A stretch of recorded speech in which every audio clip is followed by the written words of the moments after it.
Hello friend, welcome to my YouTube channel technical question hub. मैं हूं आलोक रंजन और मैं लेकर आया हूं बहुत ही अच्छा प्रश्न कि जो अपना रोटामीटर है, रोटामीटर हमेशा वर्टिकल लाइन में ही क्यों लगता है, वो हॉरिजॉन्टल लाइन में क्यों नहीं लगता। अगर हम हॉरिजॉन्टल लाइन में लगा देंगे तो क्या वो जो है फ्लो देगा या नहीं देगा, फ्लो मेजर करेगा या नहीं देगा, नहीं करेगा, या क्या रीज़न है कि हम बस वर्टिकल लाइन में ही लगाते हैं, हॉरिजॉन्टल में नहीं लगाते। तो ये सारे जो है क्वेश्चन मैं क्वेश्चनों का आंसर इस वीडियो में दूंगा दोस्तों। सबसे पहले आप ये जानते ही हो कि जो रोटामीटर है वो वेरिएबल एरिया मीटर है।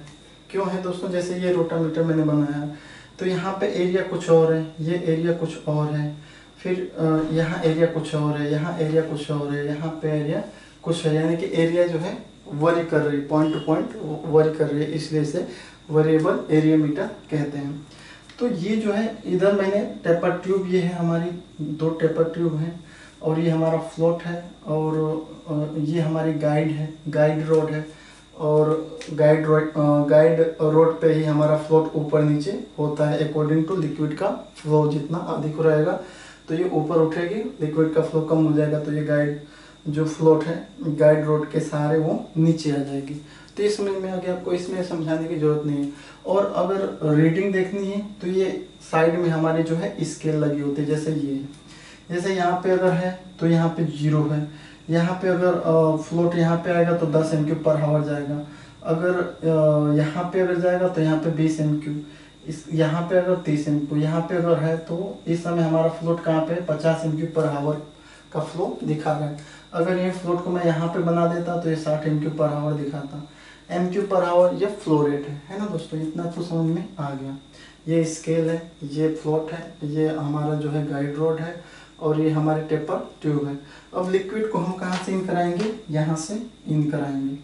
लिक्विड यहाँ से क्या होगा दोस्तों, यहाँ पे हमारी पाइप लाइन रहेगी और यहाँ से लिक्विड इन होगा, और लिक्विड का फ्लो जितना अधिक होगा तो वो जो है फ्लोट ऊपर उठेगा। लिक्विड का अगर फ्लो 0 कर दोगे, आप से बंद ही कर दोगे, लिक्विड को भेजना बंद कर दोगे तो वो सड़क के सीधे नीचे आ जाएगा।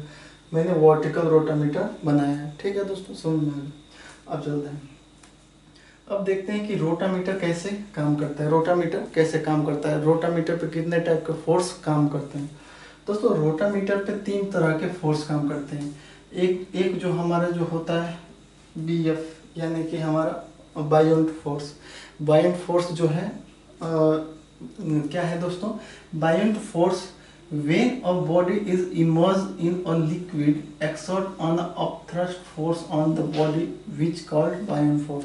यानी कि ये एक तरह से लिक्विड के द्वारा किसी सॉलिड पर लगाए, जब कोई एक सॉलिड बॉडी जो है लिक्विड में आती है तो लिक्विड जो है उस सॉलिड बॉडी पे अपना एक फोर्स लगाता है, उसे हम कहते हैं जो है बायोंट फोर्स। तो यहाँ पे जो बायोंट फोर्स कैसे लगेगा? अगर लिक्विड यहाँ से इन हो रहा है तो फ्लोट पे जो है, और ये फ्लोट है, फ्लोट पे ही तीनों फोर्स काम करेंगे।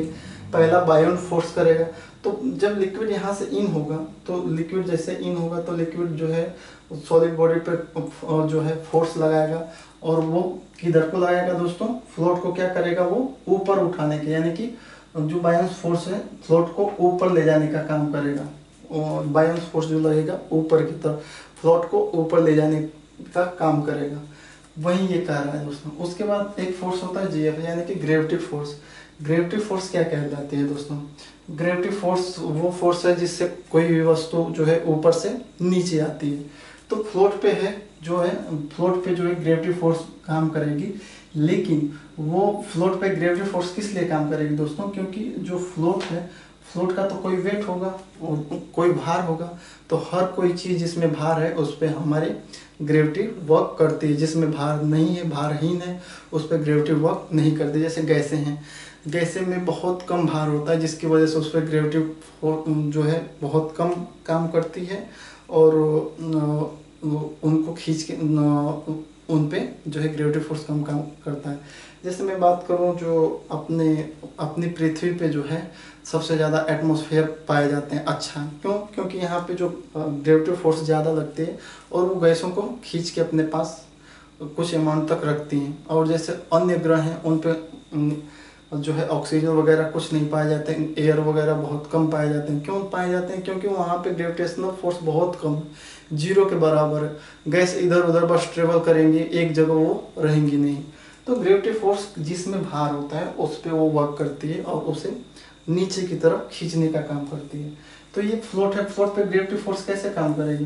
फ्लोट पे अगर जो ग्रेविटी फोर्स हमारे काम करेगी तो वो फ्लोट को नीचे की तरफ लगाएगी, यानी कि उसका फोर्स इस उद्देश्य से लगाएगी कि फ्लोट क्या हो जाए, नीचे आए। तीसरा जो फोर्स है और जो है फ्लोट की डेंसिटी जो है हमेशा लिक्विड की डेंसिटी से ज़्यादा होना चाहिए, यानी कि फ्लोट का भार जो है लिक्विड से ज़्यादा ही रखते हैं, या फ्लोट की डेंसिटी जो होती है लिक्विड की डेंसिटी से अधिक होनी चाहिए। तो ग्रेविटेशनल फोर्स फ्लोट को क्या करेगी, नीचे लेकर आना चाहेगी। और जो हमारा बायोन फोर्स क्या था, वो इस तरह लग रहा था कि वो फ्लोट को ऊपर उठाए। तीसरा फोर्स कौन सा काम करता है दोस्तों? Drag force, DF. जो ड्रैग फोर्स है is a type of friction force. ये एक तरह का फ्रिक्शन फोर्स है और इसको डिफाइन कर सकते हैं कि जब कोई लिक्विड सॉलिड बॉडी पर टकराती है तो वो सॉलिड बॉडी पर फोर्स लगाती है, जिसे ड्रैग फोर्स कहते हैं। जैसे यहाँ पे लिक्विड जैसे इन हुआ तो ये हमारा सॉलिड बॉडी है, फ्लोट हमारा सॉलिड बॉडी है, तो इस पे टकराएगा लिक्विड, यहाँ टकराएगा, यहाँ टकराएगा।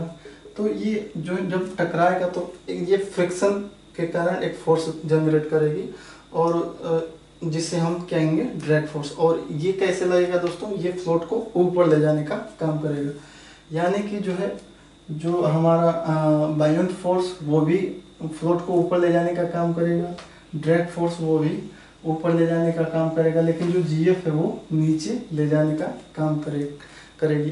सॉरी, जो जीएफ है यहाँ पे ग्रेविटी फोर्स है वो नीचे, यानी अगर गर्लफ्रेंड को भी अगर इसे मान रहे हो तो एक तरह से गर्लफ्रेंड भी है, वो भी व्यक्ति को ऊपर उठाने का काम नहीं, वो नीचे ले जाने का ही काम करती हैं। सब बहुत कम ऐसी मिलती हैं जो व्यक्ति को, स्टूडेंट को ऐसी गर्लफ्रेंड मिल जाए जो ऊपर ले जाने का काम करे, नहीं तो मैक्सिमम तो नीचे ले जाने का काम करती हैं। तो ये जो ग्रेविटी फोर्स है वो नीचे की तरफ, और जो है बाकी जो दो फोर्स हैं फ्लोट को ऊपर ले जाने का काम करेंगे। ये तो समझ में आ गया, तीन टाइप के फोर्स हो गए, कैसे वर्किंग प्रिंसिपल हो गया, सब समझ में आ गया। अब दोस्तों अब ये रीडिंग कब देगा, मतलब फ्लो मेजर कब करेगा? फ्लो मेजर का जो कंडीशन है वो ये है कि up side force equal to down side force. जब अप साइड का जो फोर्स है वो डाउन साइड के फोर्स के बराबर हो जाएंगे तब वो हमारा रीडिंग दे देगा, यानी कि तब वो वहाँ पे हम फ्लो मेजर कर सकते हैं। जैसे ग्रेविटी फोर्स ज़्यादा है और आपके ड्रैग फोर्स और बायोन्स फोर्स कम है तो फ्लोट ऊपर नीचे होता रहेगा, कभी नीचे आएगा तो कभी ऊपर जाएगा, कभी ऊपर आएगा तो नीचे आएगा, मतलब बहुत फ्लक्चुएशन होगा, एक जगह स्टेबल नहीं होगा, एक जगह इक्विलिब्रियम में नहीं आएगा। इक्विलिब्रियम में तब आएगा जब जो ग्रेविटी फोर्स जो है बराबर हो जाए किसके, ड्रैग फोर्स के और बायोन फोर्स के, तो ये इक्विलिब्रियम में आ जाएंगे, तो फ्लोट वहीं पे रुक जाएगा। और जब वहीं पे फ्लोट रुक जाएगा तो वहाँ पे उसके सीधे में आप देख लो कि कितने पे रुका है। तो यहाँ पे अगर देखोगे यहाँ पे तो ये 50 MQ पर सेंटीमीटर 50 MQ पर हावर पे रुका है, यानी कि यहाँ पे आप ले लो कि ये अब ये 60 है। अगर ये दोनों बराबर, जब तक इक्विलिब्रियम में ये फोर्स बराबर नहीं होंगे तो फ्लोट कभी यहाँ पे आएगा तो कभी यहाँ पे आएगा तो कभी यहाँ चला जाएगा तो कभी यहाँ पे आ जाएगा, ये ऊपर नीचे होता जाएगा, फ्लक्चुएशन इसमें होती जाएगी। लेकिन जब ग्रेविटी फोर्स इक्वल हो जाएगी ड्रैग फोर्स के और बायोन्स फोर्स के तो ये तुरंत वहाँ पे ये रुक जाएगा और उसी के सीध में स्केल लगी रहेगी, आप पढ़ लोगे कि कितने पे रुका है, कितने MQ पर हावर पे रुका है, आप रीडिंग ले लोगे। तो ये तो वर्किंग प्रिंसिपल हो गई। अब बात आ गई हॉरिजॉन्टल क्यों नहीं लगाते और वर्टिकल क्यों नहीं लगाते। दोस्तों वर्टिकल में हमने एक बार लगाया, फ्लोट ऊपर आ गया, उसके बाद जैसे हमने फ्लो बंद कर दिया, लिक्विड का फ्लो बंद कर दिया तो ग्रेविटी फोर्स के जरिए वो धीरे से सरक के नीचे आ गया, जीरो पे आ गया। अब सपोज करो कि आप हॉरिजॉन्टल रख दो, हॉरिजॉन्टल, तो एक बार जैसे ही फ्लो लाइन अप करोगे तो फ्लोट तो टक टक टक टक करके चला जाएगा, 60 MQ पे या 70 MQ पे चला जाएगा। लेकिन जैसे आप फ्लो कम कर दोगे या जीरो कर दोगे तो वहाँ से वो सरकते हुए जीरो पे नहीं आ पाएगा। क्यों? क्योंकि ग्रेविटी का एक लॉ है कि जो ग्रेविटी फोर्स होती है वो हमेशा वर्टिकल बॉडी पे सबसे ज़्यादा लगती है।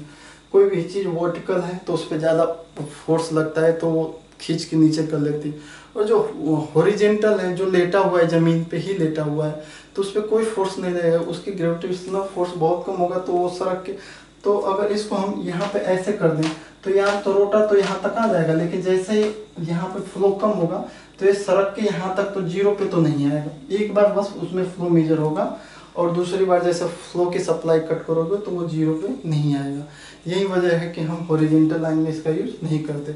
वर्टिकल में करेंगे तो जैसे ही फ्लो लिक्विड की सप्लाई बंद करेंगे तो ये सड़क के बाय ग्रेविटी फोर्स की वजह से नीचे आ जाएगा, और फिर से जैसे फ्लो लाइन अप करेंगे फिर बायोन्सिक फोर्स, ड्रैग फोर्स की वजह से ऊपर जाएगा और रीडिंग दे देगा। लेकिन हॉरिजॉन्टल में क्या है कि एक बार में जैसे ही लाइन अप किए तो वो सड़क के चला गया, रीडिंग दे दिया, इसे ही आप उल्टा कर दो तो वो वहाँ तक रीडिंग दे दिया 60 MQ।